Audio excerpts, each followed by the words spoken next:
Hello mga bay, ito na yung ating saging lakatan at hangaba na ng kanyang bunga oh. Nasa ano natin, 7 piling or sipi. Baka madagdagan pa yan mga bay kasi susunod na araw pa natin yan. Tatanggalan talaga ng puso kapag sobrang liit na yung puso niya. Baka magiging 7 pa yan mga bay or 8. Sa ngayon, subukan muna natin isprayan kasi marami akong nakikita mga langgam mga bay at saka insekto. Nagtimpla ko ng fungicide saka insecticide pero hindi masyadong matapang mga bay. Subukan lang natin isprayan para pang protection para maganda yung ating bunga ng saging. Yan, sobrang laki na mga bay. Tapos yung dito sa kabila palabas na yung isang puso oh. Yan mga bay, ito isprayan muna natin. Yan mga bay, paano lang natin paambunan.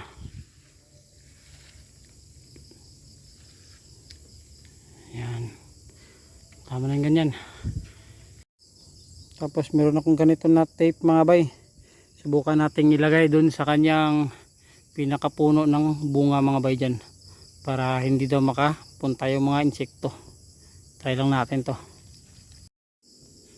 Yan mga bay, nalagay ko na ganyan lang.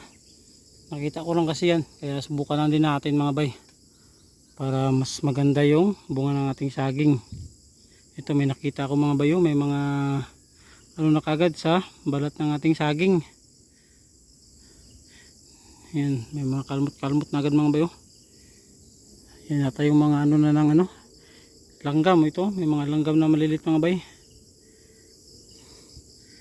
Yan yung iwasan natin. Ito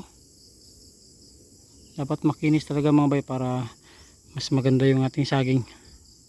Na-sprayan na din natin mga bay at nalagyan na natin ng tape dun sa pinakapuno ng kanyang bunga para hindi makalapit yung mga insekto mga bay at mga langgam.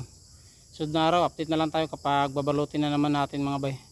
At hanggang dito na lang, maraming salamat sa panonood at ingat po tayo palagi.